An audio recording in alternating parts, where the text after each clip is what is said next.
Welcome into the Camel Call podcast with Evan Budrovich, Campbell University's Director of Social and Digital Media Strategy and play-by-play guy, and joined by play-by-play guy and Campbell Broadcasting producer Lendl Suggs. I am Chris Hemeyer, the Senior Associate AD of External and play-by-play guy, and the only guy without a Campbell degree on this podcast. We have fun name tags. Like, you got to think about the name, the title, the acumen. These would be some elite name tags. I've been promoted a little bit from student intern, you know. Darn right. Thank you so much for joining us and for tuning in. We have not been together for a while. It is great when we can get everybody together for the podcast. Zach Burley on assignment right now, but one of the things about trying to get four very busy dudes together during the season on a podcast is we don't have a lot of time to all come together. So it's good that we got it. And we have a whole lot to catch up on. So we are going to go from March all the way through. So buckle up. And we're going to jump right in with our Campbell baseball team. As we tape this on Wednesday, hump day, our Campbell baseball team is about to start the CAA tournament down in Charleston. They are the third seed in the tournament, which regardless of what happens next, Chris Marks, the head coach in his first year here at Campbell, has done a remarkable job. This is a team that lost 23 in the offseason to either graduation or the portal, and they've had numerous injuries on top of that. I mean, literally, they had their starting catcher playing second base a good majority of the end of this year. They were on their sixth second baseman.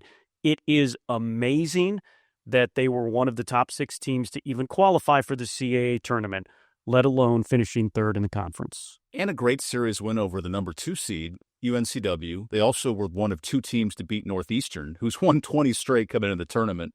You noted as well the challenges of coaching change, injuries. I mean, second base was a roulette of who was going to play every night. Coach Marks' ability to also legitimize the pitching staff down the stretch and get 3 straight series wins to end the year. That was kind of the undoing of Campbell last year. Started slow against Delaware, had to sweep William and Mary late. We were in the position kind of flipped of you win one, and they are very impressive in those first 2 games to win the series. What I like, too, is there's less pressure on this team. It's not 5 straight championships. It's a team that has a legitimate ace and has great hitting. A healthy Dalen Thompson helps a lot, too. I mean, seeing him on senior day was fantastic. Local kid, we've talked about him a bunch, but his family, they've been great supporters as well. And like seeing them all together on the field and the matching shirts, I think this program's exceeded expectations, which that was a huge question. Could they do it? And clearly Marks has shown he can build a program. Yeah, I think exceed expectations is probably the best way to put it when you think about what they came in with and then what they dealt with throughout the season. I mean, it's so interesting to see. In all sports, really, all coaches find a way to battle that adversity that has been given to them. And like Coach Mark, like any great coach would, he doesn't make excuses for the injuries that he's seen. He knew his guys had to play clean going down the stretch. They had to win a couple of games. But those 2 series early, the UNCW and the Charleston series really came back to help them in the end. And then, of course, now with the way that Northeastern is looking, that run rule win on a Sunday looks really, really good on your resume. Yeah, you make a fantastic point. The boys, they ended up winning pretty much every series down the stretch, including the last 4. And what I like about it, too, you said Northeastern is the runaway favorite of this CAA tournament. They're a legit top 25 team that is most likely going to get an at-large bid, no matter if they win the tournament or not. They lost 2 conference games. The last conference game that they lost was the second conference series of the year to Campbell right here on this field. Does that mean we're going to Boston next year, the tournament? If it's the winner of the tournament this year has changed, just like in softball in the CAA, in baseball, because of the unbalanced schedule, not everybody plays everybody. They award next year's tournament to the winner of the CAA. Well, you know what? If someone's got to lose, I guess this is the year for OPS2 to lose. But that's a long trip to Boston. Yeah, no doubt. And I want to go back to something that Evan said. When you think about this team, also put into perspective, last year, Coach Justin Hare's final year here before he got the job at Ohio State, they lost 22 players to the portal or graduation. They had a bunch of injuries. They did not qualify for the CAA tournament. And on paper, they had a little bit more. So Chris Marks exceeded in a rough year what his predecessor did before him. And of course, Coach Hare with all of the championships and that he had the 1 year that was a blip. But that just shows you Coach Hare couldn't get a team into the CAA tournament with the adversity that he faced last year, and Chris Marks did, which makes you even more excited for the future. It speaks to the depth of the program and the tradition of the program. I mean, we see Tommy Harrington making his debut with the Pirates this spring. That all started under Hare, and Marks was a huge part of that in the recruitment of Neto and in the development. But what he did transforming this whole team, this roster that a month in we kind of went, oh boy, it could be very up and down. You lose a series to a MAC school, and then you beat UConn, right, who's going to probably make the tournament. You win a game here, you lose a game there. They were so Jekyll and Hyde, but then the consistency in conference, and that Duke win now looks very impressive. Here at home when they run Rule Duke. They've shown that in moments they're very good, which I think is promising because this fan base, I mean, I run the Facebook account for our Campbell University account. Nothing makes them happier than a win over ECU, Duke, or NC State. Yeah. And the fact that Marks gets 2 or 3 of those wins a year, that is your bucket list item right there. And I think you have to give credit to what he was able to recruit coming into the year. I think both of our, Diamond Sport coaches had a little bit of a lull trying to come in to recruit when they got in with the way that the portal works now. But I really think there's a few unsung heroes of the portal, but one of them has to be Darnell Parker Jr. Yeah. And what he's been able to provide at shortstop, and then taking as many hit by pitches as anyone in the country in the box. Like what he's been able to provide defensively gives them the spark kind of offensively. So that goes to show, again, like you said, the future of guys that you're able to get in, building off of that tradition and history of what Campbell has been able to put into the league and put into the minor leagues, and then being successful at this level. It just looks different in the CAA. The Big South, you're the big dog. You're big fish in a small pond. Here it looks a little bit different because there's a lot of big fish in this one pond. And so, hey, and High Point didn't even win the Big South this year. Upstate did, so suck at High Point. Couldn't even win the league with nobody good in it. Low point, by the way. I don't think you can say that on a podcast. We'll go back and edit that out. Clean up the language. I know it's been a long time, Evan, but let's clean it up. Anyway, you can watch the entire tournament, double elimination down in Charleston on Flow Sports, Flow College. And if we make it to the championship series, we'll have a free audio coverage for you on GoCamels.com and the Varsity Network. Okay, to our other Diamond sport, softball. And folks, you could say almost the exact same thing about our softball team. First-year head coach, Emily Carasoni. She got the job very late, so late the portal had closed when she took over Campbell softball. So she inherited a team fully.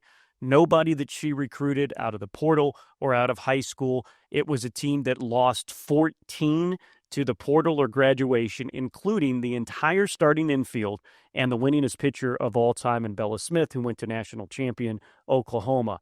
And all that Carasoni did was have her team in first place in the CAA for most of the regular season and finishing runner-up in the CAA tournament. An equally, if not more, incredible job. And to be on your home field to win one on the final day, like if you told Emily that in September when she started, late August, she would take that 100 times out of 100.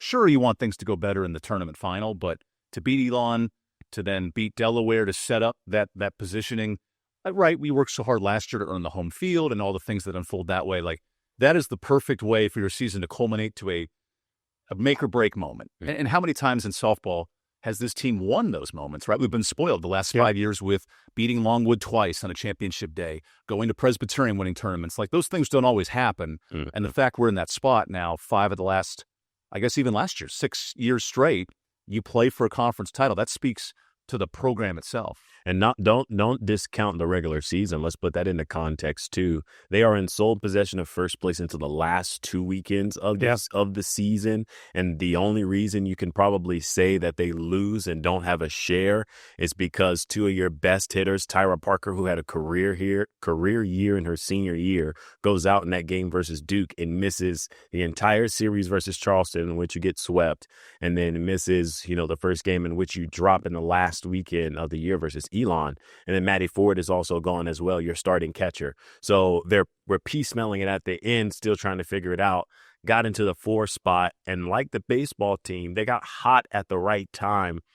but sort of fizzled out in the conference championship game. And again, it's almost reminiscent if you watch the game of kind of what happened with the women's basketball team this year, of some nerves at the end, kind of maybe you can say took them out of it or a little bit, but you have to realize the amount of pressure that every team in this department is facing to be the first to win the championship and go to the NCAA tournament as the first one in the CAA.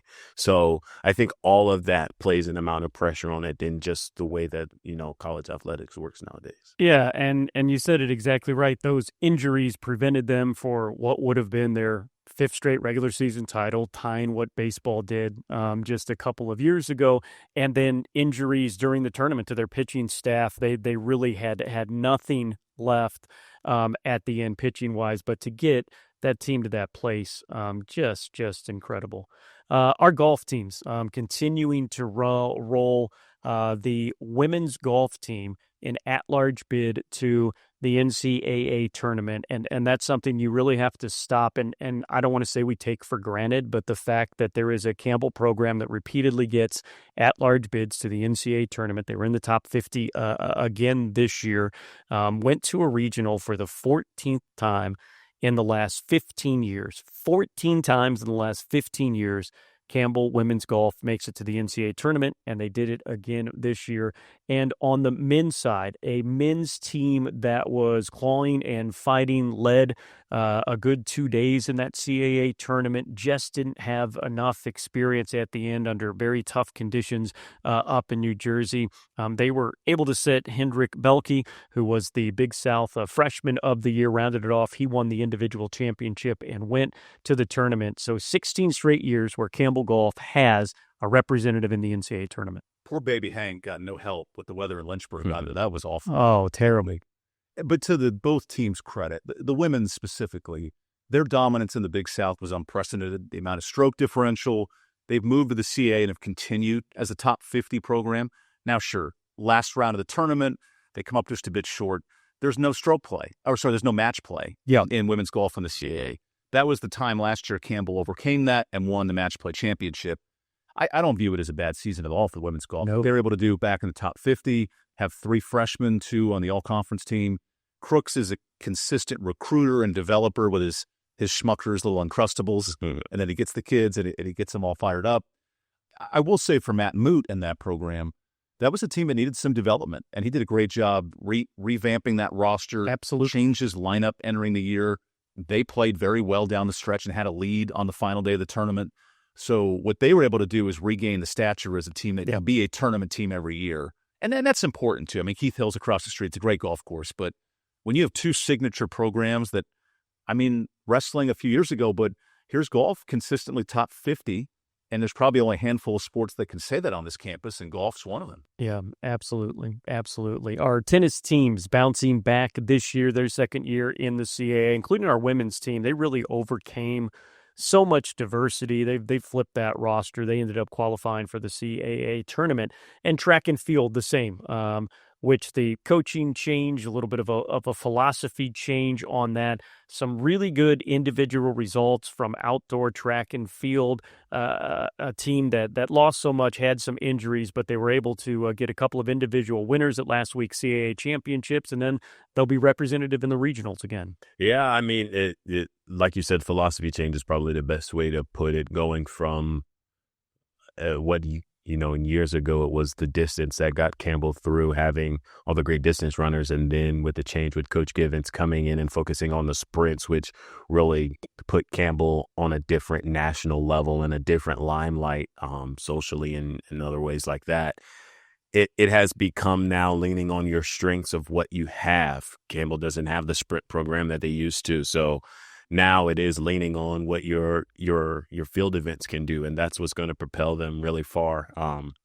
Reagan Wise broke the pole vault record 4 separate times. He set it and then broke it 4 times, twice at the NCAA championship. So taking home that first for him, that's Campbell has never had a strong men's pole vaulter in many, many years. And so him doing that has been really impressive. And then Takora Gaskins, who had faced a lot of injuries into last year and into this year, overcoming that and qualifying for the regional. And then Mikai, who has the best shot of anyone of getting to nationals, gets just flat out fast.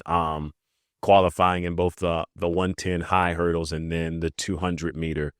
200 probably being the stronger of the two events. He has probably the best chance to make it the farthest in the postseason this year. So what Coach Darm is doing, figuring out what he has and changing a philosophy in the ever-changing landscape that college athletics is for the next few years. It's going to be interesting to see when the dust settles kind of how the program shakes in a different way. Absolutely. Rounding out the spring sports, women's lacrosse, the record looks similar to last year, but when you look closer, and we told you this last year, the CAA was going to be an upgrade in a whole lot of sports, pretty much across the board. In women's lacrosse, it's one of the best women's lacrosse leagues in the entire country. 2 teams this year in the top 25 from the CAA.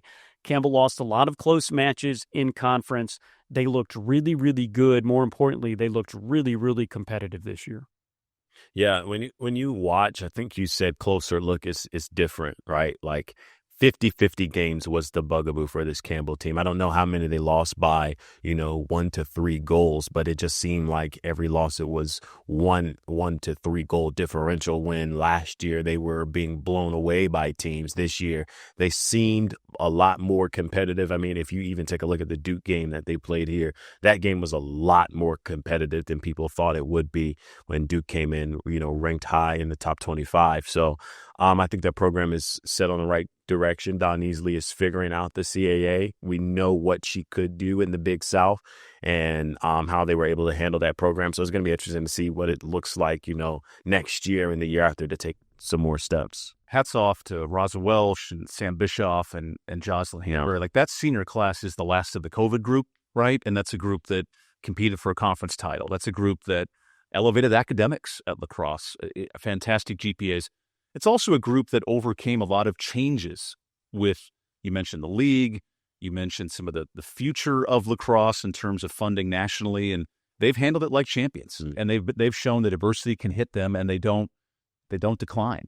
Yes, is the goal always to win championships in every sport? Of course, but what they've done is sustainability, great alumni base, 15 years as a program now, and they have a future for the next 15 that I think is built on what the senior class did. Yeah, absolutely. And that's a good point you made. In the spring, we did not see, and baseball still to come, we did not see trophies, but we saw teams being competitive, and competitive as in, competing with the top of the conference and nearly winning a couple as well. And what the Diamond Sports, had to overcome and still do good. You really, really like the future. And speaking of the future, the Creek is studying for the 24-25 academic year. Campbell set an all-time single-year departmental GPA mark, a 3.261 average GPA, and that is across all 21 sports and over 500 student athletes. It gets even better. This semester alone, the spring semester, 3.301. 20 of the 21 sports had cumulative team GPAs of 3.0 or better, including the swim team that gets this. The swimming team posted a 3.849 team. This is a team in average. There are a lot of swimmers on the team. Lendl, you and I just graduated from Campbell. Neither of us had 3.8. No, 5 GPAs. Right? So, right? 5 teams achieved new single semester high GPAs, including football, men's golf, softball, swimming, and volleyball. We will get to football and their schedule coming up because we have a lot of stuff to do with the winter sports, but football an over 3 GPA for the first time in their history. It just goes to what Coach Braxton Harris has done. The culture off of the field as well as on has changed, and that was currently one of the many good things that happened academically. When you think of the selling points of the CAA, the biggest in my eyes is the academic and university profile. Being in R1 research institutions like Hofstra, like Stony Brook, like Towson. And what Campbell has done both with these academic partnerships. Now the universities can have collaborative meetings, they can share information. And then, two, our athletes have performed at a high level academically. That matters in a league like this. You look at NCAA, very great historical HBCU. UNCW, highly renowned school in this state, Charleston. Campbell now fits the profile of that conference in ways in your neighborhood you compare yourself to your neighbors. Our previous neighbors were fine. They were okay. They weren't going to go to a party and impress anybody. Now we can go to the party and say, this is a group of individuals and like-minded schools that we connect with. And I think performing well in the classroom helps too. We're not the low-hanging fruit right in the thick of this league. Absolutely. And even around the profile of name recognition, I didn't mean to cut you off, but even around name recognition, like when you go up north, people know who Hofstra is. They know what Stony Brook has been able to do. When you look at sort of the mid-Atlantic, people know about a William and Mary, and they know about a Towson and things like that. And then, of course, when you come down south, everybody knows who A&T is and what Elon can do, and especially a UNCW, and don't forget a Charleston, just in South Carolina. So it elevates everything, and seeing that not only have we been able to take this step on the field of play, but in the classroom, that's a big jump too, because you see a lot of schools will go to a new conference and then flail. Yeah, and typically kept all of the coaches that make sure that that's a priority. Hannah Bay's more in this administration, and then Jared Freese and his academic support staff, just incredible. Because again, to get that many students and teams in line with the same vision, it's just some incredible numbers. We dip into the winter. The last time we were able to get all together was February, so a lot to wrap up in what was really a sensational winner and one of the best ever. Crossover season, I forgot that. No, we did not. Barely. We did not at all. It was the longest crossover season ever that God. featured 20 of 21 baseball games at home. But we'll get to that. That'll be the Camel Call After Dark podcast that comes out on one of the other ones. Anyway, wrestling. A share of the regular season title. They got back to trophy land. They only qualified 3 for the national tournament this year. Again, other injuries for them that really had plagued a couple of teams, but another solid year for them. On the hardwood, what a unbelievable job. We've been talking about these coaches and the great job that they did. Ronnie Fisher's job this year with the Campbell women's basketball team, one of his youngest teams ever. He knew he was going to have to rely on a lot of freshmen. He had no transfers, one of 4 teams in the country that didn't bring in anybody from the portal. All he did with that young team was get them to a 22-13 overall record, 12-6 in the CAA. Campbell finished 3rd in the conference, made it all the way to the CAA tournament championship game, and then picked up a win in the WNIT tournament postseason as well. It's a good coastal club, too. And just an unbelievable job on a team that really, on paper, and I say this again, on paper, shouldn't have competed for a conference title, shouldn't have competed for the top half of the conference, quite frankly. Well, I think whoa, let me reset. I think the thing about women's basketball is you saw a philosophy change with Coach Fisher. Having Paris Smith go down that early before the season even started, he knew he had to do something completely different, probably something that he never had done with the portal being closed and all this other stuff. We saw the emergence of a Courtney Dahlquist, who only played 3 games the year before, didn't really get much playing time, but become one of the team's best shooters. Dare I say, in a single season, her single season probably ranks really, really high in Campbell women's basketball history, what she has been able to do.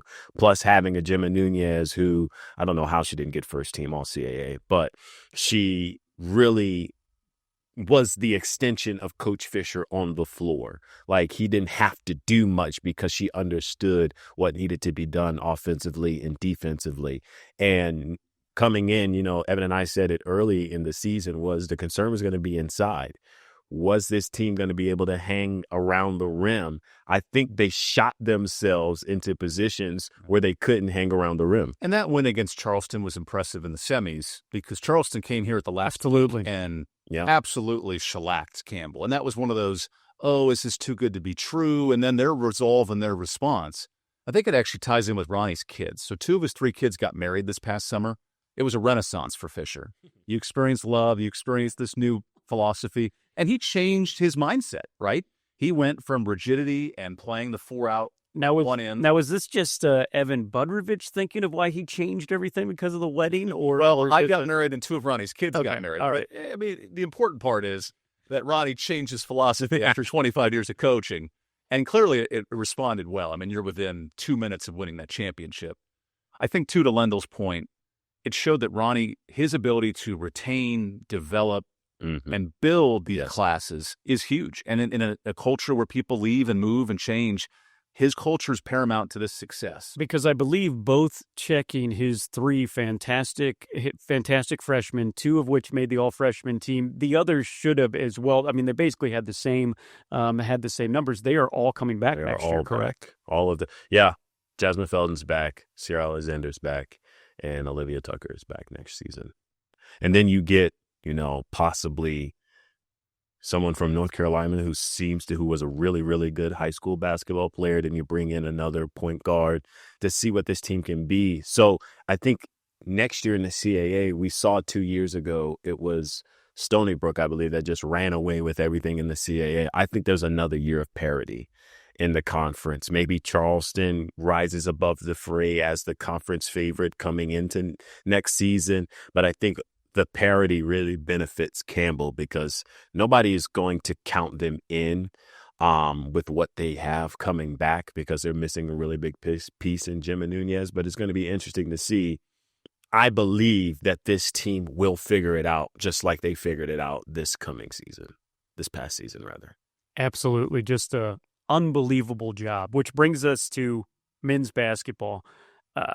A roller coaster ride, you hear that to describe a lot, but if you weren't along for the ride, it ended up with Campbell hiring new head coach John Andrzejek, their 4th head coach in the last 4 decades, which is something that we could spend a whole other podcast on, but a coach who they hired, and then a couple weeks later he went on to win a national championship with Florida as an assistant. But before all of that, it's a Campbell team that was a bit of an underwhelming 7-11 overall, 2-3 in conference. And then they went on a streak. They won 7 straight games, most of them by double digits. They beat William and Mary by 30 points. Gore Arena started to fill up again. In game 6 of that run, one of their best players, Jason Sinani, a guy that transferred in here but has been here for 3 years, great on and off the court, a glue guy, but a guy that can do a little bit of everything. He broke his leg, gruesome in-game accident. It's been really neat to see him walk around campus the last few And that's what I was going to add. By the way, if you haven't been keeping up with Jason, he was walking with a boot about a month after that accident. He was walking without a boot about 2 months after, and he was walking his dog around campus yesterday. Okay, so at the game after he broke his leg was the NC-A&T game, and that one was obviously on CBS Sports Network, but we had it on the radio. So I don't know if you guys have heard the ambulance locker room story or not during that game. Oh, no. So Jason breaks his leg. Obviously, gameplay stops for a little while. The ambulance takes a little while to get there. And then once he gets on, they finally get him some medication. They end the half because it was closer to the end of the first half. The half ends, both teams go into the locker room. Jason calls his teammates from the ambulance I guess the right word would be to encourage them to continue to keep going. Because as you know, like you said, he was a big, big piece of this basketball team this past year. And so being the glue guy that he is, cares about the culture, caring about his guys, he called them to continue going and then showed up in a full cast for their next game, which just happened to be that Monday to support his guys. So I think the biggest what if about this past season that will probably be up there in the history of all of them is what if Jason Sinani never gets hurt? If Jason Sinani never gets hurt, how far does this team actually go? Because they were, like you said, Chris, they were bludgeoning teams. They beat William and Mary that past week. They were up by 23 on Hofstra at halftime in the next game that next Saturday. So what happens if he never gets hurt? And it's really interesting, by the way, to put a bow on Jason Sinani, who, again, he was that supportive, went on road trips, and again, uncomfortable and very much all that. He ended up getting Mr. Campbell, which at the Cammies is given to someone that's so great on and off the court, really the highest award you can get as a Campbell athlete. And that's a great point that you make, because a week later, after the accident, they were able to win the next game, but Campbell lost 6 of their last 7, including 5 straight, a first-round exit again in the CAA tournament. And it was lining up to be, Campbell will prove it on the court, because Campbell, again, they weren't just beating teams, they were beating a lot of teams, but it was lined up at the end of the year. They were going to play the 3 teams that were the top 3 teams in the conference, all 3 teams that had beaten them, including Charleston and UNCW that went along to beat it. So unfortunate of that part of it, but what we did see during the run was the Campbell community, for the first time since before COVID and when Chris Clemens was a senior, fill into Gore Arena.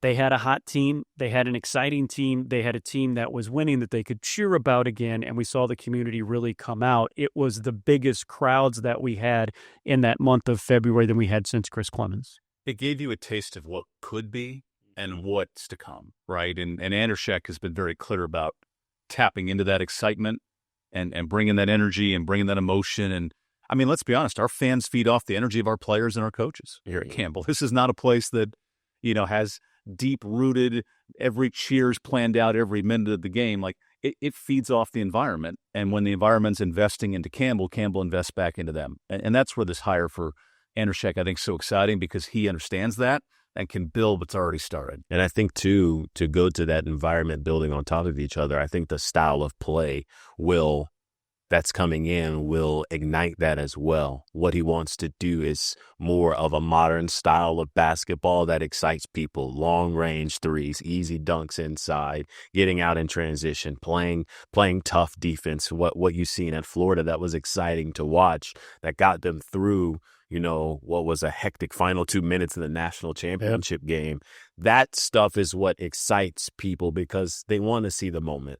They want to go on the run. They want to cheer for the 3. I mean, even in high schools nowadays, a long-range three ends with the crowd yelling boom. So it's one of those things where I think this coming season, no matter how it shakes out, excitement around the program and what they're able to do has people's and their attentions glued on Boogies Creek. Yeah, absolutely. At the end of the season, Coach McGeehan's contract was not renewed. So after 12 years, it was over. And then you went on to, okay, what's coming next? The really good news, and full disclosure, I was involved in the head coach hiring process.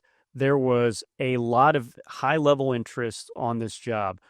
Former Division I head coaches, current Division I head coaches, high-level power for assistants, including Andrzejek. So first and foremost, the amount of interest in this job was so much better, so much greater than the pool that they were able to choose from when McGeehan took this job back after that 2013 season. So first and foremost, and then the choice here, 33-year-old John Andrzejek, assistant and the defensive coordinator for those Florida Gators. Remember, he was hired before he won the national championship, so he was in the mix. It was their first round. They were coming here to Raleigh before they had even won a game in the NCAA tournament this year. He was hired, and then Campbell was able to see this ride, which was incredible, because Campbell got a lot of love, because every time they talked about Florida, they talked about him. He was able to play the first and second round up here in Raleigh, and it really did so much for him. People felt like they got to know him before he was even officially introduced here. He is from the Kyle Smith coaching tree, and if you didn't know much about it, you will know the teams if you don't know him. Kyle Smith, the guy that won at Columbia University, then San Francisco, then Washington State, and now he's at Stanford. One of the very, very cool things about that coaching tree, and one of the big reasons why he was hired, all of those places are very different places, but they aren't basketball blue bloods. They are places that aren't the probably sexiest as far as towns or facilities in their conferences, and they're places that did not have much basketball winning tradition before Kyle Smith came here. They do it with analytics. They do it with recruiting all over the world, and it's been proven to work. Not just Florida, because that is a different place with a different set of NIL money and a different set of things, but they've done it at these other places, and he is a big part of that, and he's a big part of that system to get to win wherever you are. I like the 33-year-old part of it.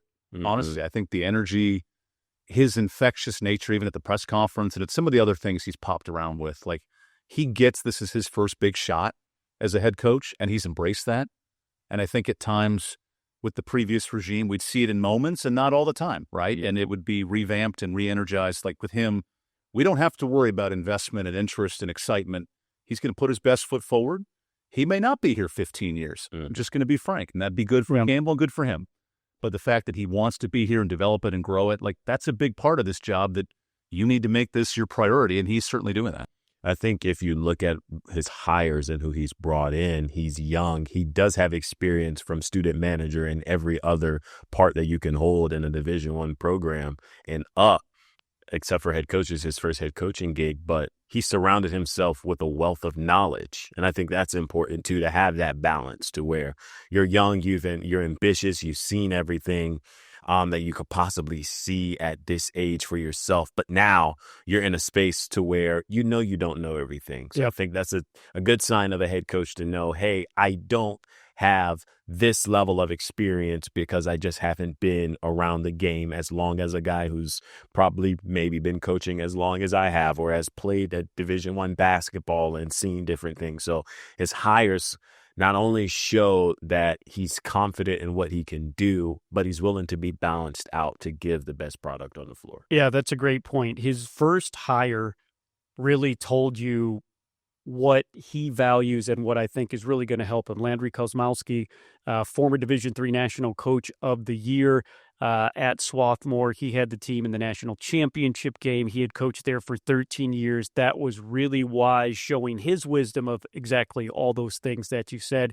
And then he's filled around it other guys from the coaching trees at the different stops that he's had, young and vibrant. And again, Campbell got and Austin Burnett.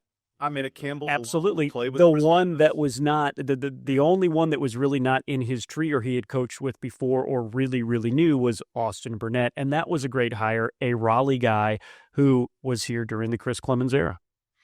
And to bring someone back like that who understands the landscape, because you come in with a wealth of knowledge. Now, obviously, Pullman, Washington is very similar to Bowie's Creek, but it's not the same. And so because that is the case, you want someone who has been here, who understands things and can get you into the culture and get you to understand that, but also comes with the necessary experience and wealth of knowledge that you're looking for in a coach. And so I think he brings both of that. He is what I would call the bridge of the gap between the old and the new, and pulling. He's like the perfect bow on top. Like this pulls everything together, and this is what this staff can be. And I'm excited about what they can do. Excitement indeed. Stay tuned. We think next week we will be able to air it.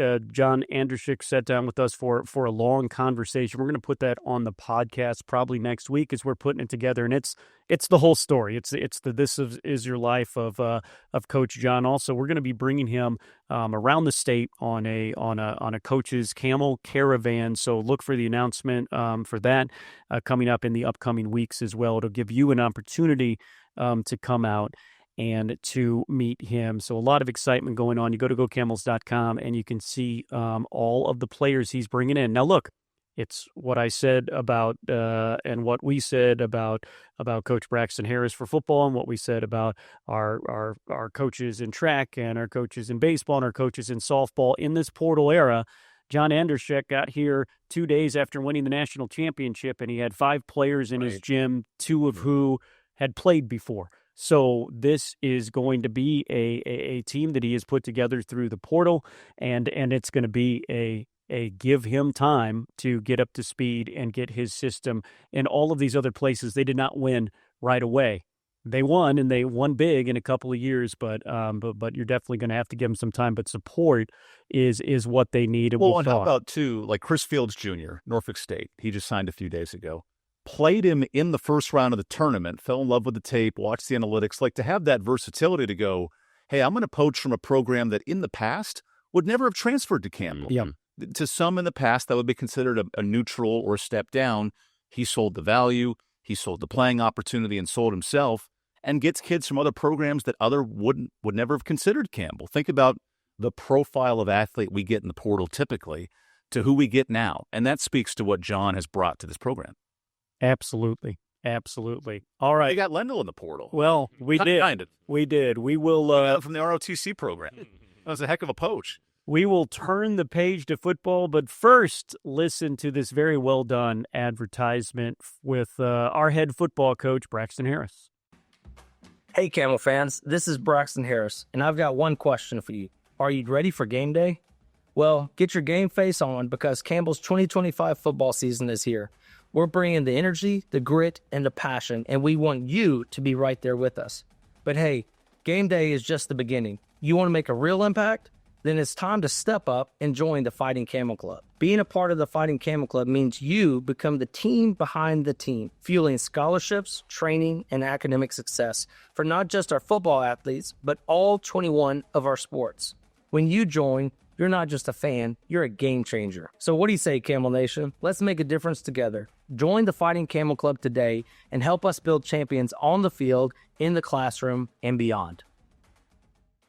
And Braxton Harris will be on a couple of the Camel Caravan stops as well, so make sure you look for that. It is going to be one heck of a football schedule this year, the best that we've ever had. And again, I'll point back to the fact that previously in previous conference, before we were scholarships, home games would be Butler and Valparaiso and Morehead State and Charleston Southern. This year, non-conference, Furman and Western Carolina. The conference games, Bryant, New Hampshire for homecoming, and then William and Mary and Elon. Elon, William and Mary, Western Carolina, and Furman, all coming here to play in Bowie's Creek. One of many reasons. You're right, and our old friend Bill Priestley, now a professor at Vanderbilt. He was a Furman grad. FU will be here. Say that. We can't say that. We can't say that. Furman University will be here, but it's going to be an exciting and, again, a very challenging schedule as Braxton Harris continues to rebuild this program. I remember when we announced, because Furman was one of the dates, this was 2017, and we were making the move from non-scholarship to scholarship, and myself and Bill Priestley work on this animation of all the future opponents, and the one that stood out was Furman because Bill went there. I mean, here it is 8 years later, and that game comes to fruition. The NC State game was part of that initial announcement at ECU for twice in 3 years. That'll be a big rallying cry for the local area.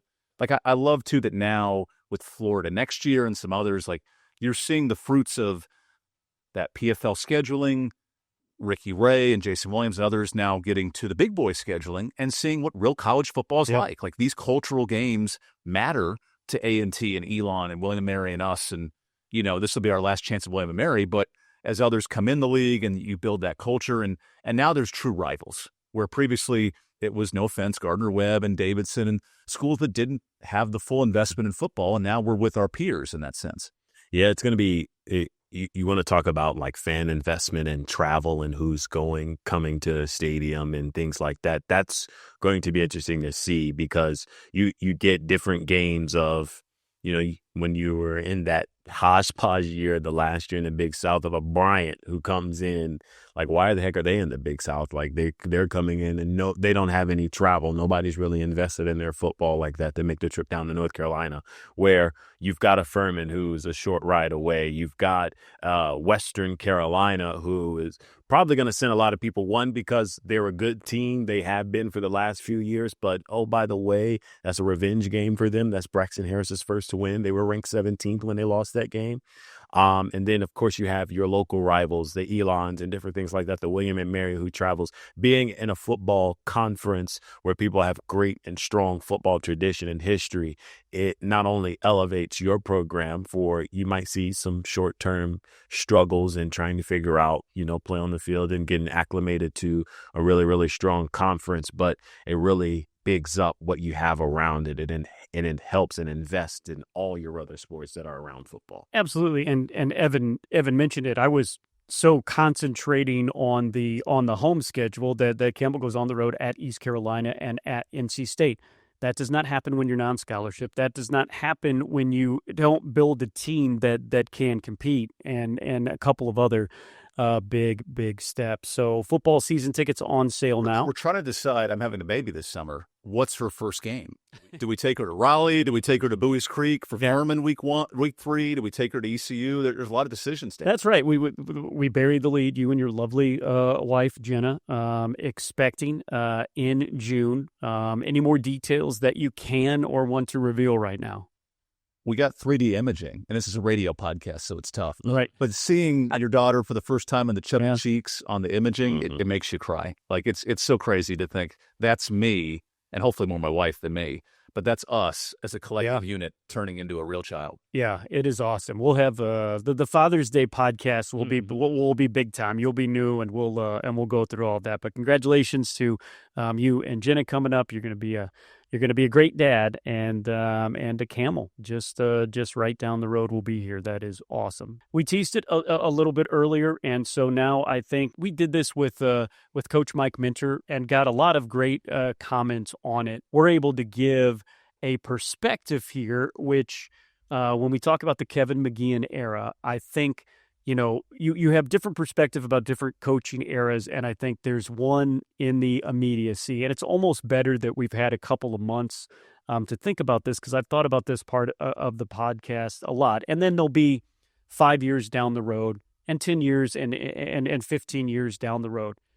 Evan and I have spent more time around the Campbell men's basketball program than anybody but the different coaches that have been here. And of course, Kevin McGeehan here being the longest. And as different coaches changed in that, it became that me and Kevin McGeehan were the oldest guys on the bus. And I had been here for all 12 of his years. Evan did so much with the team as well. And then, Lendl passing the torch to him. He has spent as much time with this team over the last couple of years than anybody. So I think with that perspective, it's good in the way of we know all of the good stuff, and we know stuff but behind the scenes that maybe people that don't see benefit of the doubt stuff, reasons why, everything like that. We also have been around somebody for a long time. And if you've ever been around somebody a long time, you're going to have some very good highs, and you're going to have some not so great days. You're going to have everything in between. So know that we do have a very good perspective. We do not know everything. We were not in the office every single day, but I think we can give a pretty decent perspective on this. And I will start with the facts. He was 184 and 199 in his era here. 111 and 70 at home, 55 wins on the road. Conference-wise, 95 and 114. This, of course, just his second year, he and his team in the CAA conference. But I think, and we've talked a little bit about this before, I think how he has been judged in the immediacy and what happened after this season had a lot to do with what happened in the Big South years as well. And that's kind of where we start this, the many good things and the things that maybe you look at in a different way. The bottom line before we go into all of this, whenever you have a coach that moves on, who are you going to get that's going to be quote unquote better than him? At least here in the initial hire, Campbell has won that. With the national championship, with the pedigree, Campbell has won the press conference. There is many years to come. There are many basketball games to come. You won't be able to judge the John Andrzejek era for a while as well. But that is what first and foremost is. Campbell made a really, really good hire. We talk about transitions and eras. The pre-McGeehan, the Robbie Lang era had its benefits. And there was a lot of development of culture. There was a lot of local interest. And I think Kevin modernized us in many ways. And the one story on Kevin, so as everyone knows, Kevin's a huge baseball fan. And I have been pressing him for years to come on one of the baseball broadcasts, get in the truck, get in the trailer. So he comes in for one inning. I kid you not, he stayed for three because we chatted about baseball for so long on that broadcast. He was the happiest I'd ever seen. Kevin, outside of the realm of the court, was one of the nicest, easygoing. Absolutely. You can chat with them about life. Like in an industry where coaches can be jerks. Yes. He was not a jerk. Yep. Did he have his flaws? Of course. But as a normal human being, talking about his kids or talking about, he'd watch me on ESPN and be like, hey, this was great, or yada, yada. Like he he was a person you could chat with in the room and he'd be great. Yep. And sure, things on the court, there were issues, but somebody that we spent time with in Uruguay and South America, and you've spent time with him in Europe, like you could sit down and have a water with him and have a good conversation. Yeah, I definitely got that vibe from him as far as off the court, like as a person. Genuinely, you hate to see it end for him like that, kind of like the same way with a Mike Minter, a great guy that you sit down and just have a conversation with and you talk with, and it just sucks that it didn't go the way that it was supposed to, but you know that it's time, and it's one of those that's not really the easiest, disconnects to make because of what he was able to bring the program into, which I ultimately think is, maybe we can change gears a little bit, but I ultimately think that was his downfall in the end. Like, he was able to modernize us to a point, and then from maybe 2015 to 19, that worked really, really well, and it sprinkled over into 2021. But ultimately, at the end, as basketball has made a complete 360 in the last 3 years, he just wasn't able to keep up. And so I think that was, in the end, that's why you suck to see it, because it's just, if you make a few changes here and you do a few things different here, you probably have a totally different outcome. Yeah, and you make a good point. So many things changed. Conferences changed. The COVID era of things. When you go back to all the good things during the Kevin McGeehan era, look, this was the winningest stretch of Campbell men's basketball. They have consistently not been a couple games over 500, which is what McGeehan got you every year. Are there reasons for that? They were in Carter Gym before 2008, so you really can't put much on that era other than the fact that it was amazing. Billy Lee actually won games that he did and got that team to the NCAA tournament. On the right? Carter Gym, you need to watch that. Because learning about Wanda and all these coaches that went through the challenges of trying to recruit there, it speaks volumes. I mean that was and that's what's going to make it hard until we have a couple of coaches when money was put into Campbell athletics and basketball, and they had this new arena to recruit to. Look, you talked about Robbie Lang. Robbie Lang spent the first half of his career in Carter Gym. He spent the last half of his career in Go Arena, and his second to last year, he had 3 starters on that team that he recruited, 2 through transfers when there wasn't a transfer portal, and 1 that he recruited. He had 3 guys that all ended up playing in the NBA G League, and one of them played in NBA exhibition games. And in Eric Griffin, you have Trey Freeman, who was the conference career, and Darren White. He was able to recruit 3 guys that played in the NBA G League, and then come in Coach Kevin McGeehan. It took him a couple of years to get guys that came into his system, and you have got to get him and Chris Clemens all the credit for the Chris Clemens era, because look, people will say, okay, if there was a transfer portal, Chris Clemens would not have been here all 4 years.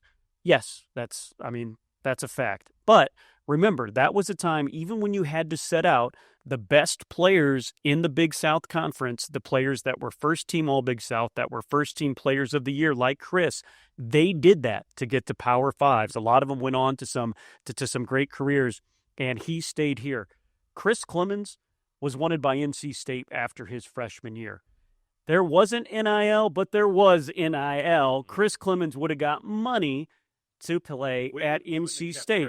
So it wasn't like, we all know that Chris was a guy that liked playing his family. But I say that because he had opportunities to go to NC State, to go to UNC. And even though you had to sit out a year, that's what a lot of people do. And he did not, because of Coach Kevin McGeehan, because of the atmosphere here at Campbell. And he went on to put Campbell on the map. And you cannot have Chris Clemens without Kevin McGeehan. Again, does Chris Clemens get the enormous amount of credit for that because he was the one that did it? Absolutely. But it was Kevin McGeehan that not only got him here, but kept him here. And you can't get Cedric Henderson, you can't get Anthony Del Orso, and you don't get Colby Dugan. Yeah. All 4, you don't get them without Kevin McGeehan. Yeah. And I think you have to give him credit enough for his eye for talent, which is why I think that him not shifting and modernizing a little bit towards the end was his downfall, because I believe the talent was there. you look at what Anthony Del Orso has been able to do at Arizona and what Sandra Kindred was able to do at Arizona in the last 2 years. And we saw what Kobe Dugan was versus UNC and how he put the team, on his back at the end of this past year. It's so interesting because you have so many guys that are that talented.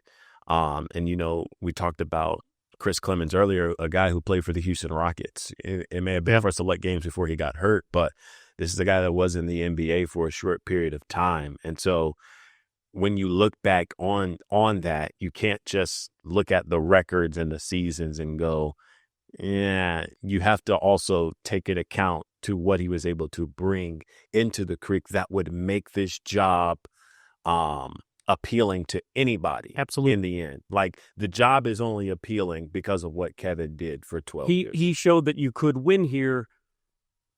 He didn't win the trophies, the co-regular season title with Chris Clemens. And as you said, been having one of the greatest scores and all-time NCAA history, and getting that one trophy and never getting to the NCAA tournament. And we poke holes in Kevin's resume at times, but his ability to win in March when the team was not expected to win, he had a superpower. Yeah. No, his ability to get to 4 conference finals. Now, of course, everyone would love to win one, but we haven't since '92. It's not just Kevin in this search of excellence. But his ability to rally a team when their backs were against the wall, when at times there was public pressure on that staff and that Absolutely. team. He never let it hit the players. Like, he absorbed it well. He handled everything to the best he could. It wasn't an ideal last 2 to 3 years, and part of that was longevity and wanting change. But I think that's why this move was mutually beneficial for both. This had run its course. He was a great person to get us to this point. We just needed something different. And I think public pressure in March Magic is no more exemplified than that last season in the Big South, where you make the run all the way to the championship. Well, where he told us the story, they put an entirely new defense in before that Longwood game in the hotel. It's like things like that to get your guys on one accord and putting them in together. And then you're probably a minute and 43 seconds away against an Asheville team that everybody expected to dominate you from making it to the NCAA tournament. So those things like that, you have to take into account those moments because they don't happen without it. One of the things that people bring up was during their time in the Big South. Now, look, the first couple years in that, Liberty and Coastal were still in the Big South. They won the Big South tournament. And then Asheville, that has been a power as well. And then Pat Kelsey, who has proven to be a pretty good coach. He was with Winthrop for 3 of those championships. But when Chris Clemens was here, his junior and senior year, Radford ended up winning the tournament. Gardner Webb ended up winning the tournament to 2 teams that did not have the resources, that did not have the arenas, that did not have the thing. And then Longwood in 2022, coming out of nowhere with the gym that they did and coming on to do it. I think that was it too. It was like, why didn't that Campbell win? Team was deemed the redeemed team, no doubt, because they came up short. Yeah, they didn't necessarily reload the way people had hoped or wanted, and that team came up short of expectations. Right? And I think you got to give credit, not that this is a Big South show, but Griff was a great head coach at Longwood too. Absolutely.